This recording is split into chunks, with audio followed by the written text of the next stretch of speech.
day to you viewers, the Colonel speaking to you live from the Grange, British Imperial YouTube Broadcasting, and today we've got one of the Columbia personal records.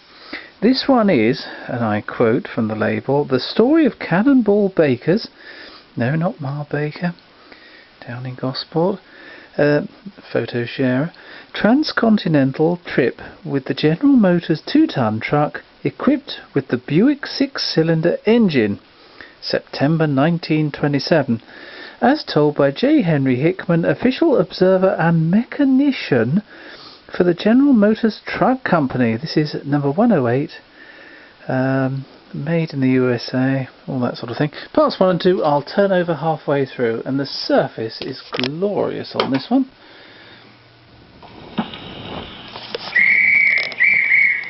Get that thing over to the curb and stop. Where do you think you're going, anyway? Why, officer, we're just driving through. It almost looked that way. I darn near didn't catch you with my car. What's your name? My name, Cannonball Baker. That occurred 15 miles west of St. Louis. The constable was hard-boiled, and for the first time, Cannonball Baker, who had never had a serious accident in 80 transcontinental trips, was charged with careless and reckless driving. When Baker was unwilling to admit the charge, the constable prepared to take him to jail. But since a record New York to San Francisco run with the General Motors 2-ton truck could not be made while sitting in jail, he pled guilty and paid the fine. We made the 3,693 miles from New York to Frisco in 103 hours and 59 minutes at the remarkable average speed of 35.5 miles per hour. And the run from the factory to New York was at an average of 35 1/10 miles per hour.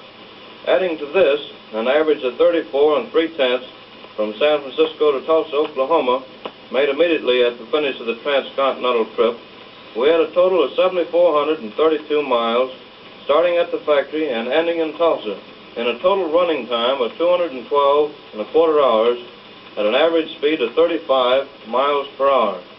It is interesting to note that the 71 miles from Muskogee to Tulsa, the last leg of the 2,861-mile journey from Frisco, was run at an average of 38 8/10 miles per hour. From this, you cannot help but agree with me that everything was certainly working like a top, despite the long, grueling grind at excessive speed. You will note that running time is given, as that tells the performance of the truck. Elapsed time tells the story of what the driver did. Cannonball Baker drove the entire distance from the factory to New York and then to San Francisco. Day and night, he relentlessly pushed on with a heavily loaded vehicle, its liquid load surging in the 550-gallon tank body. Only a rugged constitution such as his can endure such strain. With a total of but only 4 hours sleep between New York and the Pacific coast, he often became groggy and his muscles numb. I applied cold, wet towels to his head and poured hot coffee for him as the 6 1/4 tons of truck and load rushed on. Whenever we stopped, I inspected and lubricated the truck. Although accumulating 3 hours sleep while en route, I was badly in need of rest when word reached San Francisco that I must drive the truck at once to Tulsa. The most outstanding record for continuous high speed was made on the 204-mile run between Yuma and Tucson, Arizona, during exactly 1 hour of which time, 58 1/10 miles were traveled through the barren desert country.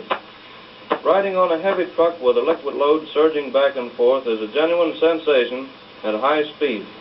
It was thrilling when Baker, coasting down a long grade in the Alleghenies at 72 miles an hour, ran into a bad curve at the bottom, jammed on the brakes, and literally threw the truck around the sharp turn. It was even more thrilling while alone and coasting down a long hill south of Fort Worth, Texas, at 78 miles an hour. Many times on hard, level roads, we traveled along at 68 miles per hour. We'll go on to the other side. Those don't sound like big speeds in today's world, but remember, they didn't have quite the brakes that we have. Here we go. Even though roads were rough with deep holes and bad ruts, Baker drove ahead at speeds of 55 to 65 miles per hour in order to maintain the fast pace he had set. So tremendous were the impacts that the rubber safety bumpers on top of the front springs were hammered flat. and the frame above them was dented. So terrific was the heat from the motor, due to the excessive high speeds maintained, that the exhaust manifold, exhaust pipe, and part of the muffler remained constantly at white heat, and at night it spread a weird glare over the roadway. In fact, so white was the manifold that it looked as if the next explosion would blow it into molten liquid. I cannot help but marvel at the wonderful performance that the Buick engine gave, running consistently, hour after hour, day and night, at 3,400 to 3,700 revolutions per minute, and at numerous times attaining a speed of 4,000 RPM. This great demonstration of engine endurance and stamina is strengthened by the economy of fuel and oil. Between New York and San Francisco, we averaged 8.5 miles per gallon of gas and used only 3 quarts of oil. In fact, oil consumption lacked a tablespoonful of being 3 quarts. Regardless of the tremendous ordeal which Baker with his giant strength exacted of the truck, it was necessary for me to make only 3 fan belt replacements and 2 brake adjustments during the Transcontinental trip. The dependability of the brakes was often a lifesaver. While speeding along through the desolate prairies near Cheyenne, suddenly a herd of range cattle rushed over the road. It looked for a moment as though we would have beefsteak for dinner, but the brakes worked perfectly. Despite the terrific strain on them, the tires carried the original air from Pontiac for 7,350 miles, until within 80 miles of Tulsa, where I found a railroad spike driven into a rear tire. This 2-ton General Motors truck was equipped with a standard axle gear ratio of 7 3/4 to 1. To provide the necessary road clearance, 36x6 front and 40x8 rear tires were used. Since so many transcontinental runs or failures, those planned are not announced until successfully completed. In our case, however, the trip was announced throughout the country before we began.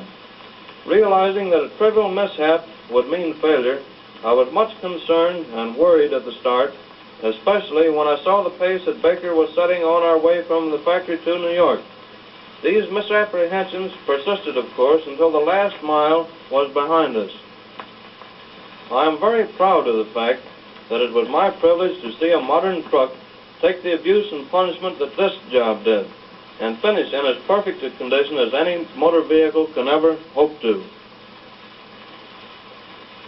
Well, there we are, viewers. That really was interesting, wasn't it? Hopefully you enjoyed it. Thank you and goodbye.